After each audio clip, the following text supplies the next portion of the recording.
This week on the table, the band is back together. That's right, the original boy band. Myself, Jerrad Moore, Darren, Delaune, and Gerald Wofford, and off camera, Joshua Slane, who was there when this whole thing started, along with my man Gerald over there. And I'm so happy that Gerald was able to come back and be here for this special episode, because really, he was the guy literally in my corner from the get-go, because we did the show in the corner of the old tribal conference room. Those were some of the early days, but man, thanks so much for coming back, Gerald, to be with me here on this last episode of mine, and just so glad to have you back, man. Well, I appreciate you asking me back. When I heard that this was certainly a landmark episode, I certainly am appreciative of the honor to be a part of it and everything. I mean, to be a part of something that I don't know if there's any other native news show out there before that, and I say that humbly, that we started something that we felt was really special. We wanted to bring news to the Native American world. Yeah, and I remember your very first statement on the very first episode there. We're much more than tribally owned casinos. Remember that one there? That's and right. Hopefully people know that now, right? I love it. We are much more than tribally owned. Yes. Boom. Just put it home, man. If you go back and watch the first episode on YouTube, which you can do, Gerald and I looking completely dapper, but also like, what are we doing? The very first show, we got guys in our ear telling us, "Hey, you got 20 seconds." What's interesting too that we mentioned the first episode, because if you look at the production from the first episode, it's not that much different than what we're doing right now. No, at the Cox studio, it was like totally black background. It's like lit, and you guys are at a table. The lighting's a little different. Let's remember the title.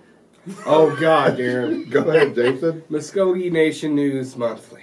Yeah. That's right. Remember the song too? Right. There was if you're like in the a fire audience, in you it. should just go to YouTube. Go to YouTube. Right now. Stop watching this. Go to YouTube and go search Episode 1. Muskogee Media, Episode 1. It was like the most pan-Indian thing ever, too. You know what I mean? We had like a floating pair of ball sticks with fire behind it. It was like, oh, man. Now we're just like all modernized. How many different intros did we actually have? Oh, gosh. Wow. Man, There's been so many. I mean, there was one intro that ended with me and Jerrad laughing driving down the highway. Yeah, that's right. Yeah, we had the floating cubes for a while. We had a whole bunch of little floating cubes of interviews of people floating through the old screen. the old Rocky Form beginning. You know what I mean? The floating We letters. had that one logo where it was your hand was writing Today. today, and Yeah. it was like doo doo, and it went in. We went through the whole every era of video production that you could do. We did, and that's what's funny too, because like the show, like kind of like it was neat. You guys probably know too. Like, I mean, it's neat how it's kind of like taken on a life of its own over the years. Like, we didn't even really know what we had there at the beginning. And then it became like, oh, that's that show with Gerald and Jason. And then, oh, man, they're always cutting up. Wonder what they're really like, and everything like that. And then people would meet me and Gerald and be very disappointed to realize that we were your two buddies back in high school that were in detention and were spitting spitwads on everybody. But, thinking we were all serious journalists and everything. But, no, it was crazy because when you said that, like me writing today, I remember when we came up with the name Native News Today, and we were like, oh, this is going to be the name. People are going to know it as Native News Today. To this day, like literally to this day, anytime I see somebody that sees me, and they don't know me, but they just know me from the show, I get the point and the Native News. Yep. It's never today. Yeah, everybody always leaves out today. So, and I always hit them with that parting shot. They'll, Native News! And I'll go, today. Yeah.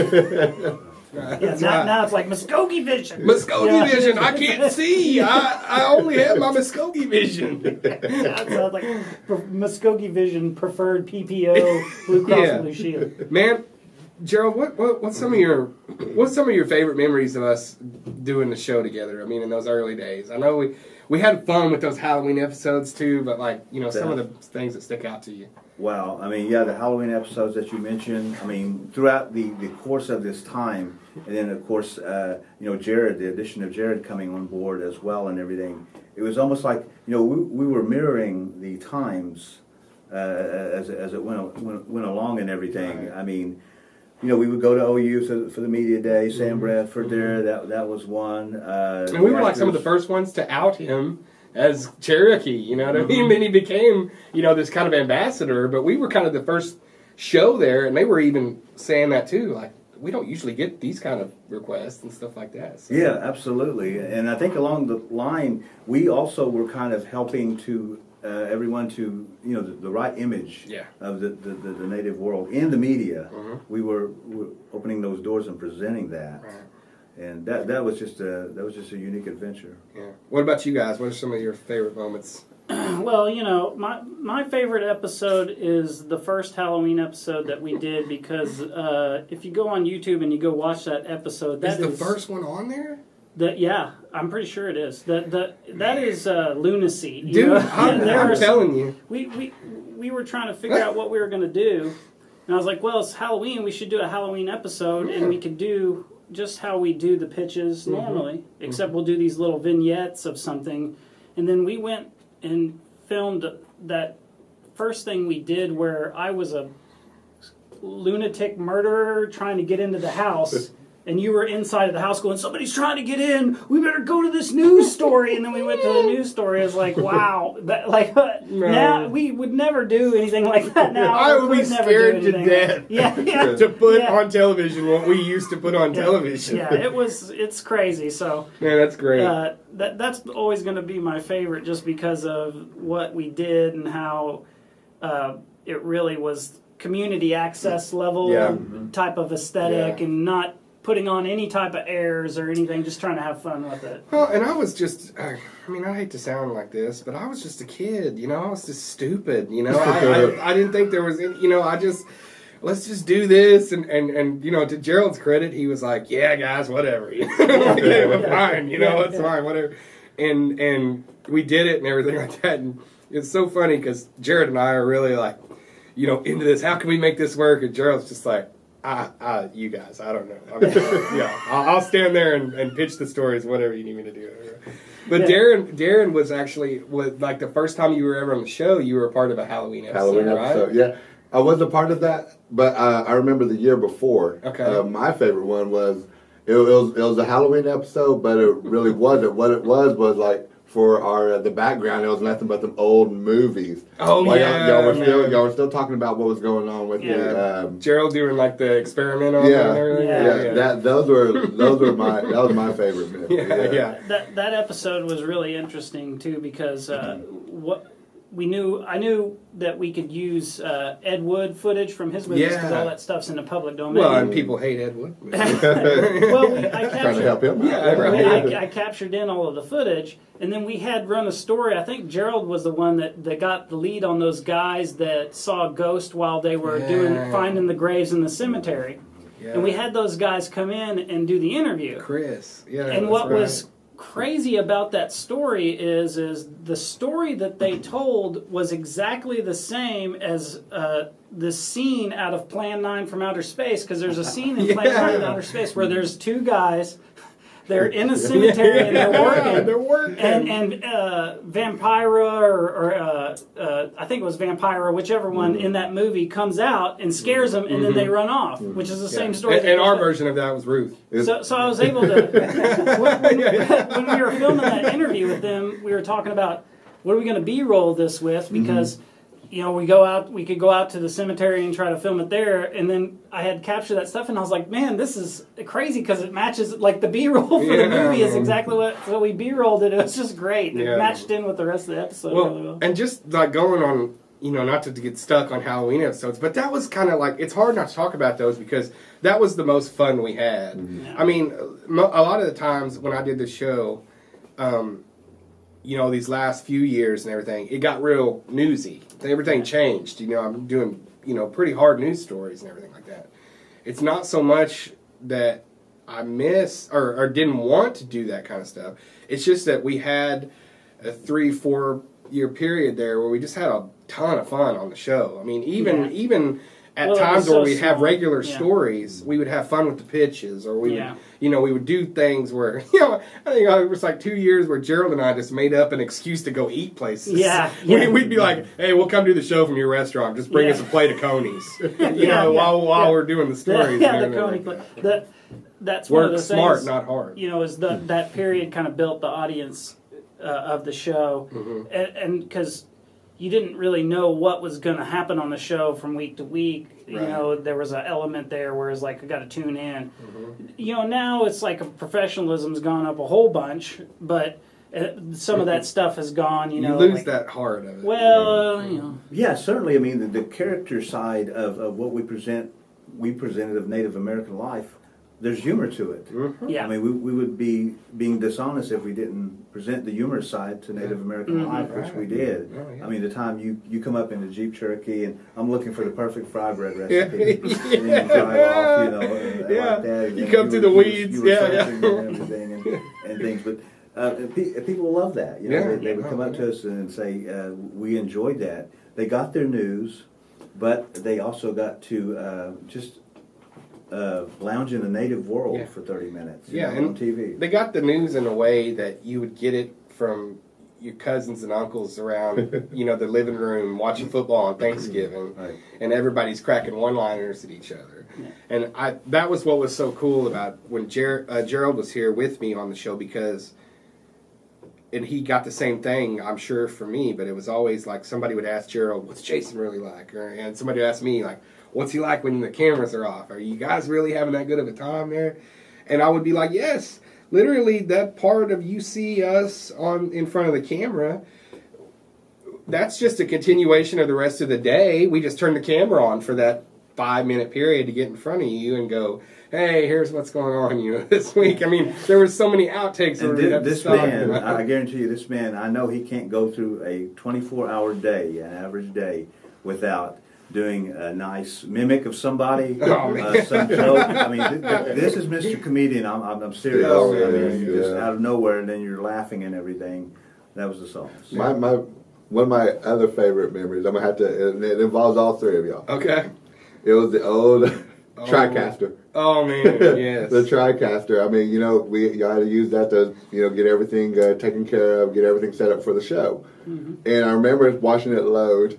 This is what Jason was at the helm of it too, and it got to 99%, almost done, and then it stopped. Yeah. I remember just hearing him scream. I had to walk out to laugh.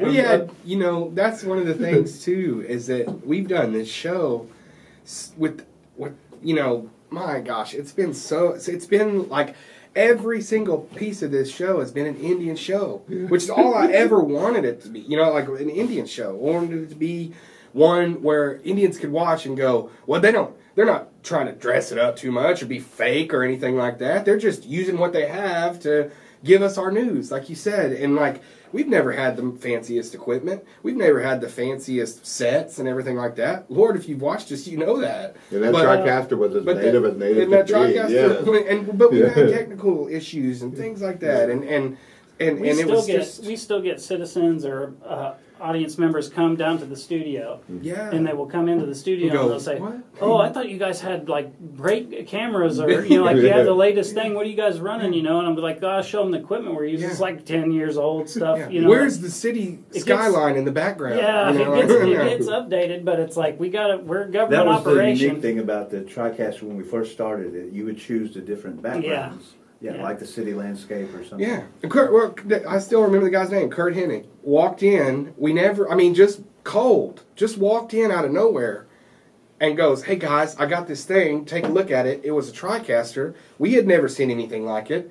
He brings it in and it totally changed the show. It changed everything. I'm glad Darren brought that up because the TriCaster, it's like in Stone Age, Ice Age, everything like that. The beginning, stages of the show was a very distinct, stage. And then the TriCaster comes along and everything changes. We started CGing, we started doing all kinds of stuff. We'd put me and Gerald in virtual sets. And then we could do a lot of kind of stuff like you talked about with the Halloween episode where we would superimpose me and Gerald over old... Yeah. Hell, we had Gerald shooting bolts out of his eyes, for a commercial. Like, remember that? God. That was great. Yeah, and then Darren getting punched out. I mean, we were just nuts. There was a couple years there where I lost my mind. when that came By along, he means 8 years. Yeah. A couple of years. A decade. 8 years. when that TriCaster did come along, we were certainly blessed though with the. It's a free ad for TriCaster. Yeah, Run out and buy TriCaster. right. Go get you one. the technology, the smarts of Mr. Moore and Josh Slane as well. Yes, they sir. were the nuts and bolts of that TriCaster, and Yeah. they gave us some impressive intros and titles and everything like that. So. Both of these guys are definitely nuts. It allowed us to cruise a little bit more. Well, we we fought to get on YouTube and everything else. So it's been a good, and the show's going to keep going. Oh yeah, no, I mean, this isn't the last it's episode. just of the show. me that's leaving. Yeah, no. We ought to mention, what the future game plan is, because this is your last episode. Yeah, to me, the most important thing is to see it continue and just continue to grow, and to be on the outside, to be able to see it do something different even, I mean, whatever. And so for me, one of the closest guys to me on this earth is this gentleman right here to my left. And not a lot of people out there know that. They probably just think, oh, they work together. No, he's one of my best friends. And Darren is going to pick up the mantle here for me. And I think he's going to do an excellent job, because I think everybody knows that he's got a heart for people. And that's all you need to do this show. You just have to have a heart for the people that is watching and everything. Yeah, you got Gerald, you hear him? And so Darren's going to pick up the mantle, and he's going to, for the time being, it's going to step in my role, and it's going to be something really neat to see. And I'm excited about it, to see him take up that post and keep it going, man. So yeah. Thank you. What do you think, man? Is that all right? It's all right. All right, it is cool. all right. All right, I know good it's going to be some pretty big shoes to fill, but I mean, honestly. No, I mean, it's not 9.5. but I mean, just been watching him all this time, and then you have watched y'all both all this time, pretty much week to week. Jared's always going to be in the background, and I mean, so you're pretty much. You're gonna. I mean, you always tell yourself you're gonna be okay. You're gonna be all right. Everything's gonna be okay. On the production side too, Darren's cut his teeth doing the live streams. If you go to our YouTube channel, you can see Darren delivering the news on the live streams and getting his feet wet. He has always been gung ho to come into the studio and do anything. Darren knows how to run the board. He can run the switcher and everything because he wanted to get involved. Yeah. If you go to a YouTube channel, you look at the Sour Softy show. A lot of those shows, Darren's running the machines. And let this be the one in the middle. That's right. Yeah. And I'll say this too, and let this be a lesson out there to anyone that hears this, because, like Jared said, Darren could have sat back and not had to do any of that stuff. Yeah. He wanted to learn, and he wanted to get involved with us and get the nuances of it, and was very proactive in his training, and just on-the-job training. Some people can just say, oh, I got this job and I'm just going to chill or whatever like that. He's never done that. He's continued to learn, and it's why I have all the confidence in the world that this will be something that he'll just continue to grow in. It's been cool to see his progression. And thank you all. You're welcome. Well, it's going to be rough for me because, I've spent the last 13 years coming into this guy's office and saying, what are we doing for the show this week? What are we going to do? Do we have stories? Are we going to have to go out and get something? What can we do? And then he tells me his ideas, and I bounce them off of him. So it's like I'm going to be like, whoa, what do I do now? We're going to go out and get stories and keep on trucking like we're going to truck, but it's a big hole that's going to be there, in the show. So the show's got to evolve and got to change because of that. And do you want to tell the audience what's going to happen for you next? Where are you going now? What is the next chapter? The next chapter, yeah. I've been contacted by Chippendales, and I'm going to be on a circuit all across the country, going to various parties. Mostly for the elderly and the sight impaired. It's going to be on our YouTube most channel. Blind folks. Blind folks. Yeah, that's right. No, man, I'm going to be still here at the Tribe. I'm going to be the marketing coordinator over at the tourism department. I'm really excited because there's a lot of stuff going on over there that's hadn't been done before, and we just recently had the 3A area and the Class B regional tournament regionals, yeah. at the Dome, packed out, a lot of excitement there. We're bringing a lot of new big sports events to the softball complex and everything like that.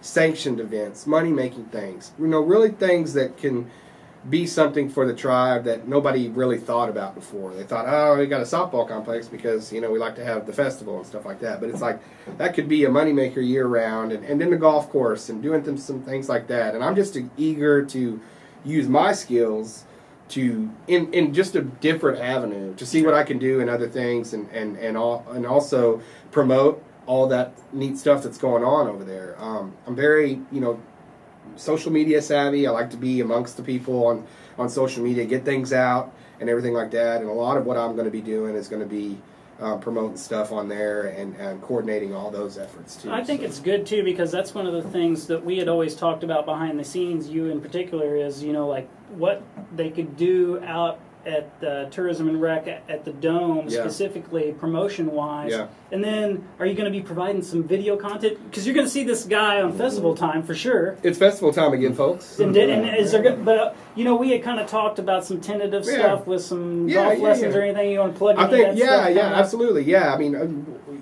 one of my ideas was to, in a way, to promote the golf course more.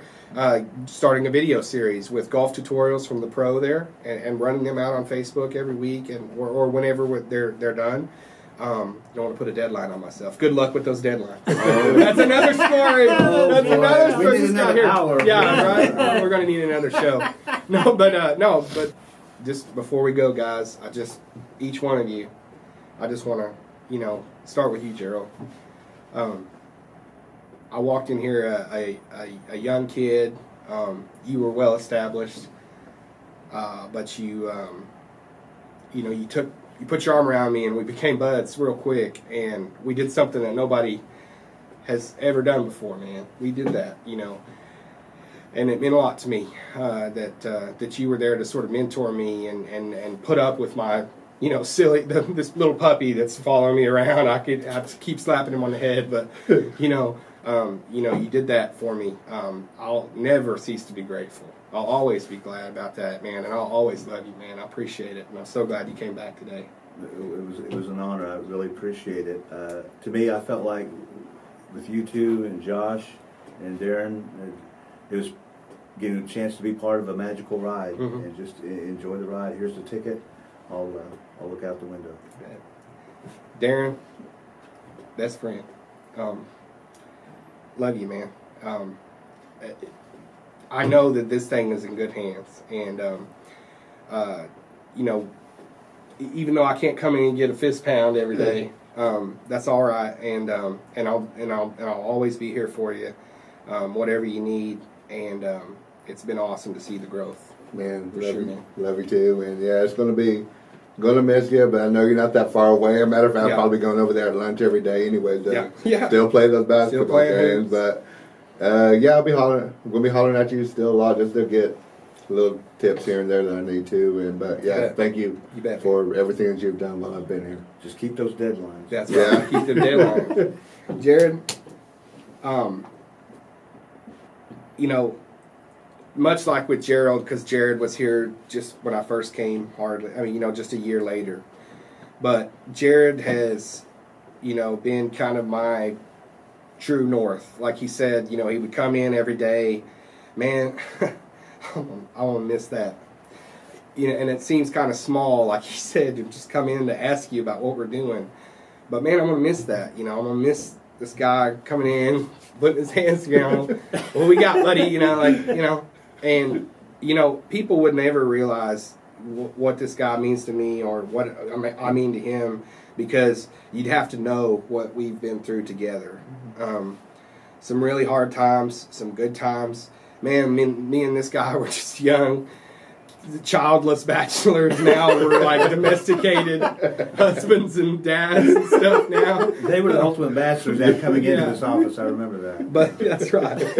But I love you, man, and I genuinely mean that. And we'll be brothers for life. And I can't wait to see you shine and you be able to take the reins and do some things too. So. Well, awesome. I love you too, man.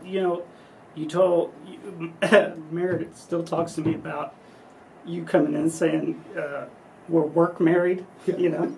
So it's gonna be a tough separation. Yeah. But I haven't worked with somebody so intensely or for so long on such a labor of love for both people. Yeah. You don't think it's that big of a deal while you're doing it, but then you realize the effect that it's having on people in your tribe. So I've been trying to tell myself, you know, Jason's going to be back on the show. He's going to come back and work. You know, it's not because I know how it is. Yeah. You know, like nobody goes. Yeah. Because you're still going to be out in the community. You know, we got a big weight to pull. Yeah. We could do Native News Today Junior. Yeah. we're gonna pull it and we're gonna do it. Yeah. So, but Yeah. it's been a pleasure, and the day we never thought would come is here, and now we're gonna take the next step. Yeah, that's right, man. And I've got all the confidence in the world in these guys, and Cherokee Nation's in good hands over there with Gerald Wofford too. Guys, I could have not done it. I couldn't have done 600 whatever weeks without everyone at this table and Josh Slane. And Josh Slane's my man. I love you, man. And always have. He was here the day I walked in too.